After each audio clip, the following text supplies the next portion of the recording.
வந்து zenith zenith sir, என் பேர் வந்து ஜெனித். ஆக்சுவலாக நான் மதுரை, இப்போ சென்னை வந்திருக்கேன். கிட்டத்தட்ட ஒரு 3 நாளாக ஸ்ரீலங்காவில் ஸ்ட்ரக் ஆகிட்டோம். எங்களுக்கு பேசிக் நீட்லாம் அங்கே ரொம்ப கிடைக்கல. எப்போ நம்ம நியூஸ் சேனலில் போட்டு அதுக்கப்புறம் எம்பசி மூலியமாக தான் எங்களுக்கு எல்லாமே கிடச்சிச்சு. கிட்டத்தட்ட ஒரு 3 நாள் ஆச்சு இன்னையோட. ரொம்ப கஷ்டப்பட்டோம். சாதாரணமாக கிடைக்கிறது கூட எங்களுக்கு கிடைக்கல. ஏன்னா க்ரௌடு வேறு. அவங்களுக்கு ஏற்கனவே தெரியும் நாங்கள் ஸ்ட்ரக் ஆகி நிற்கிறோன்னு. அதுக்கப்புறமும் ஸ்ரீலங்கா ஏர்லைன்ஸ் வந்து மிடில் ஈஸ்ட்லேருந்து திரும்ப ஆள்களை கூட்டிகிட்டு வந்து ஃப்ளைட்டை கேன்சல் பண்ணாமல் எல்லாரையுமே ஸ்ரீலங்கா ஏர்போர்ட்டில் இறக்கிட்டாங்க. அதனால தான் க்ரௌட் அதிகமாச்சு. அந்த பிரச்சனையால தான் அங்கே ரொம்ப கூட்டமானதுனால நாங்கள் கிட்டத்தட்ட ஒரு 3 நாளாக வெளியே வர முடியாமல் இருந்தோம். இன்றைக்கி எல்லாம் கொஞ்சம் கொஞ்சமாக வந்துட்டோம்.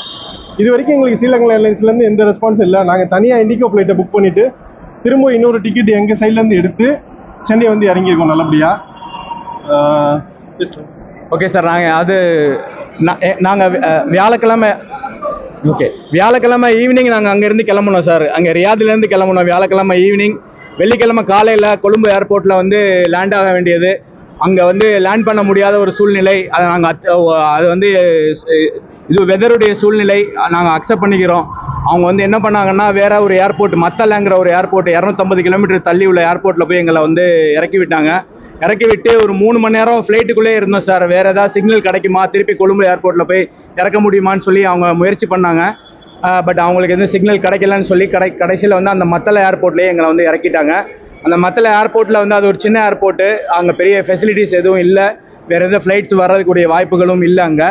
அதனால் வந்து அங்கே ஒரு 3-4 மணி நேரம் அங்கே இருந்தோம். அப்புறம் அங்கேருந்து ஒரு பஸ் அரேஞ்ச் பண்ணாங்க. அங்கேருந்து பஸ் அரேஞ்ச் பண்ணி அதில் எல்லா லக்கேஜும் ஏற்றி பஸ்ஸில் வந்து இங்கே வந்து சேரக்கலாட்டியும் ஒரு பெரிய சிரமமாக போச்சு. ஏன்னா லக்கேஜோட வெளியே மழை பெஞ்சிட்டு இருக்கு. சாப்பாடு இல்லை, டீ காஃபி எதுவுமே இல்லை சார். ரொம்ப அந்த சமயம் வந்து இப்போ இறங்குனதுலேருந்து ரொம்ப சிரமப்பட்டோம். கடைசியாக வந்து கொழும்பு ஏர்போர்ட்டில் வந்து சேர்ந்தா கொழும்பு ஏர்போர்ட்டில் அவ்வளோ பெரிய கூட்டமும் நெரிசலும் ரொம்ப ஒரு சிரமமான ஒரு சூழ்நிலை தான் அந்த சமயத்தில் இருந்துச்சு கொழும்பு ஏர்போர்ட்டில். என்ன செய்கிறது, என்ன பண்ணுறது, எங்கே போகிறது, எந்த ஒரு கிளாரிட்டியும் இல்லை. அது கைட் பண்ணுறதுக்கு யாருமே இல்லை. ரொம்ப ஒரு கஷ்டமான சூழ்நிலை இருந்துச்சு. அந்த நைட்டு வந்து ரொம்ப கஷ்டமாக தான் நாங்கள் வந்து கழித்தோம். அந்த வெள்ளிக்கிழமை இரவை சரியான தூக்கம் இல்லை. லக்கேஜ் எங்கே போய் சேர்க்கறது, போடுறது, ரொம்ப ஒரு சிரமமான சூழ்நிலை சார். அதை தாண்டி அடுத்து சனிக்கிழமை ஃபுல்லாகவே வந்து நாங்கள் அடுத்த ஃப்ளைட் எங்களுக்கு எப்போ கிடைக்கும், அடுத்து எங்கே என்ன கிடைக்கும் அப்படிங்கிற ஒரு இதுலேயே வந்து ஒரு மன உளைச்சல்லையே வந்து காலு கையெல்லாம் வலிச்சு ரொம்ப சிரமப்பட்டோம் சார். அங்கே சரியான சாப்பாடு அந்த சமயத்தில் கிடைக்கல. அந்த சமயத்தில் தான் வந்து நாங்கள் அந்த மீடியாவை அணுகினோம். மீடியாவை தொடர்பு கொண்டப்போ அவங்க நல்லா உதவி செஞ்சாங்க. இந்த விஷயத்தை வந்து இந்த கவர்மெண்ட்டுக்கும் மினிஸ்டர்ஸ்க்கும் மற்ற எல்லாருக்கும் வந்து வெளிப்படுத்தி காமிச்சது வந்து இந்த உங்களோட மீடியா தான். அதுக்கு நாங்கள் உண்மையிலேயே உங்களுக்கு நன்றி செலுத்துகிறோம். லக்கேஜ் கிடைக்கல சார். இது வரைக்கும் லக்கேஜ் எங்கே இருக்குன்னே தெரியல. அவங்களால ஐடென்டிஃபை பண்ண முடியல. எந்த போர்ட்டில் எந்த கேரேஜில் கிடக்குது அப்படிங்கிறது இன்ன வரைக்கும் பண்ண முடியல. நாங்கள் எங்களோட ஹேண்ட் லக்கேஜை மட்டும்தான் எடுத்துகிட்டு வந்திருக்கோம். இனிமேல் நாங்கள் ஸ்ரீலங்கா ஏர்லைன்ஸ் ஆஃபீஸோட போய் நாங்கள் கம்ப்ளைண்ட் பண்ணி இந்த பேக்கேஜை ரெக்கவர் பண்ணணும். நாங்கள் இந்த வருஷம் வாழ்வாதாரத்தை உழைச்சி சம்பாரித்து கொண்டு வந்த லக்கேஜில் இருக்க ஜாமான் தான் முக்கியமானது எங்களுக்கு. அதை எதிர்பார்த்து தான் எங்களுடைய எல்லாமே இருக்குது. அதுக்கு இல்லை, நாங்கள் வந்துட்டோம் நல்லபடியாக. அதுவும் கிடைச்சா ரொம்ப சந்தோஷம். ஃபுட்டு கிடைச்சிச்சு சார். எம்பசிலேருந்து வந்துருச்சு சார். அதுக்கப்புறம் அந்த நியூஸ் சேனலில் பப்ளிஷ் ஆனதுக்கப்புறம் எங்களுக்கு எல்லாமே ப்ராப்பராக கிடைக்க ஆரம்பிச்சிச்சு. தண்ணிலாம் நம்ம எம்பசிலேருந்து கொடுக்க ஆரம்பிச்சோம். சனிக்கிழமை மதியானத்துக்கு அப்புறம் வந்து எம்பசி ஒன்ஸ் இந்த மீடியா ஹைலைட் பண்ணதுக்கப்புறம் மினிஸ்டர் நாசர் வந்து எங்களை தொடர்பு கொண்டு பேசினாங்க. அவங்க வந்து அங்கே கொழும்புல உள்ள எம்பசியில் வந்து தெரியப்படுத்தினாங்க. அதுக்கப்புறம் அங்கேருந்து அஃபீஷியல்ஸ் வந்தாங்க, தண்ணி கொடுத்தாங்க, சாப்பாடுலாம் கொண்டு வந்தாங்க. அவங்க இப்போ ஸ்ரீலங்கா ஏர்லைன்ஸோட அஃபீஷியல்ஸை வந்து அவங்கள வந்து துரிதப்படுத்த சொல்லி இது பண்ணாங்க. அதுக்கப்புறம் பேசிக் ஃபெசிலிட்டிஸ் வந்து கிடைக்க ஆரம்பிச்சிருச்சு சார். பட் இருந்தாலும் கொஞ்சம் சிரமங்கள், எப்போ போகிறது, ஊருக்கு போய் சேர்றதுங்கிற அந்த ஒரு குழப்பம் வந்து ரொம்ப இதாக இருந்துச்சு. ரொம்ப இருக்க வந்து இடம் இல்லாமல் ஏர்போர்ட்டில் வந்து தரையில் தான் சார் படுத்தோம். தரையில் தான் வந்து உட்காந்துருந்தோம்.